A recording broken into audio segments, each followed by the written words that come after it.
Hey y'all, it's me, Dr. Lynn Daniel, coming to you today from my Lynn Daniel channel, where I'm going to talk to you today about the 6 steps that I took to write my doctoral dissertation. So if you want to learn more about those 6 steps, stay tuned. If that's not your thing, I have many other videos that you might want to check out.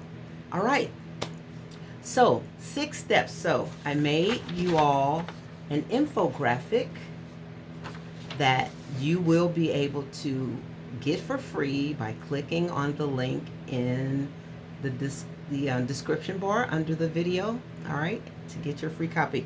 So the writing process, you all know the writing process. There's 6 steps to the writing process. And so you start with your brainstorming, the things that you do before you begin your actual writing. We call that pre-writing and planning. So it usually is very informal. Turn on some music, soft music that gets your brain, some Beethoven that gets you thinking, and you're going to dump all your thoughts on your paper, right? You already have your topic selected. You already, with your committee, or just starting your doctoral candidacy, you have your ideas, you're mapping it out for your pre-proposal, you're finding sources, you're reading them, and you're getting all that on the paper in a list, in a map, in an artsy drawing, in clouds and bubbles. Just get it there. Then, once you have dumped everything out of your brain onto your paper, then you take your beautiful, artistic, creative thoughts and you begin to formulate them as a draft, your first draft. This is where the logic and the order comes in, and the scientific writing, because your program has provided you a template, and so you follow that template to produce the quality that they expect for each chapter, right? So just turn off your inner critic. No criticizing, no thinking you can't do it. You can have questions, take those questions, and if you're writing, jot them on the paper. If you're typing, type your questions out. But you're drafting everything now. You're taking all of your beautiful artsy pre-writing and you're formulating it, and you're getting those ideas down more formulaic now. Now, this first draft is this is where we might disagree.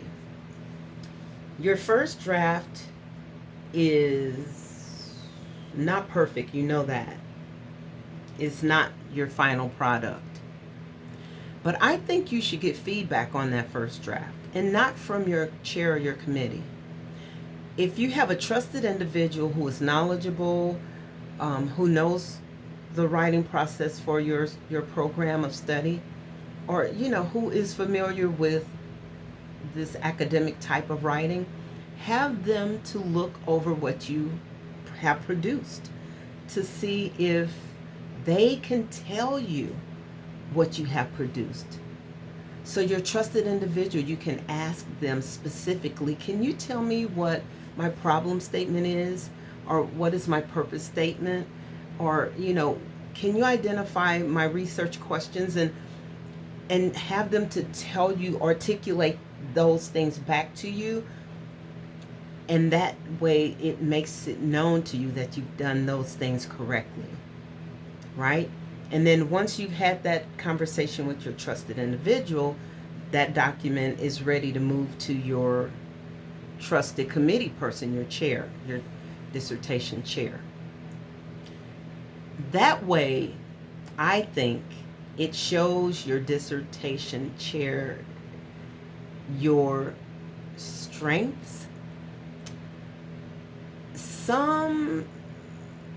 Okay, I'm going to move on, but if you want to know what my thoughts are, just type in the comments, what were you thinking, what were you going to say, and I'll make a video about it, because it is very important. So, okay, get your draft done. Now, after you have your trusted individual, and you're ready to send that draft to your chair is going to send it back to you. Then you're going through revisions, right? And so You are revising that chapter or that document based on the feedback you have received. And when you're, remember, I say try to stay out of your emotions. Be teachable and willing to accept feedback. And if you disagree on things, that's fine.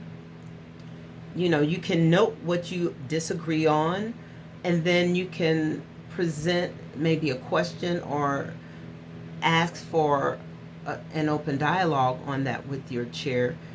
Just be mindful to engage in a discussion or a discourse about the work and not about you know the person who's giving you the work necessarily, or about you. Okay, so move your ideas around when you're revising. Get them all organized for flow and fluency, to make sure you're following the proper parameters and specifics for your discipline and for your methodology, your study design. Okay, so then after you get your revised paper back and it's been approved for you to move on, then you're going to begin to proofread it and,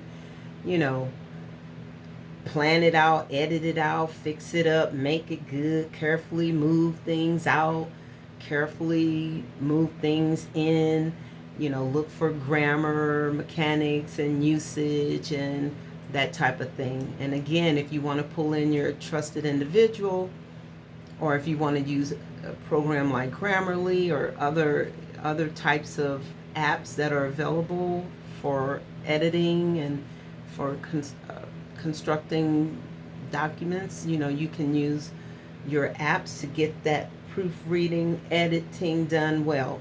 Then you send it back to your committee, your chair, and get feedback from that draft that you just edited.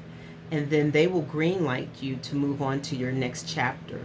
So there are 5 chapters in the dissertation. If you think in terms of the process is iterative, it's going to take time. So if you think in terms of like 10 weeks per chapter, that's 50 weeks. So that's about a year for you to get all 5 chapters done. If you think of it in terms of that way, some people don't take that much. Some people take longer because we're humans and there are gaps in time lapse, vacations and all holidays and things, right? Okay, so after you've been green lighted on all 5 of the chapters and you've defended, you're ready to now publish. So you're going to get your dissertation prep for publication on ProQuest. And somewhere in that process, those 50 months, you may even be developing a white paper, or you may be highlighting, I think I'm going to use this part for a manuscript to submit to a peer-reviewed journal or something like that. And so that's the process. And the final step is just repeat it. So you repeat the process for every chapter, and then you repeat the process for when you put together your defenses and your poster presentations, conference presentations, webinars and workshop presentations, YouTube videos, share in or LinkedIn slides or whatever those things are that you can put together to share with others, right? And so you just do it. And these are the 6 steps that I use. So I made this infographic for you, and you can get it by clicking on the link under the video, and it's free. All right, leave me a question or a comment. What do you want to hear next?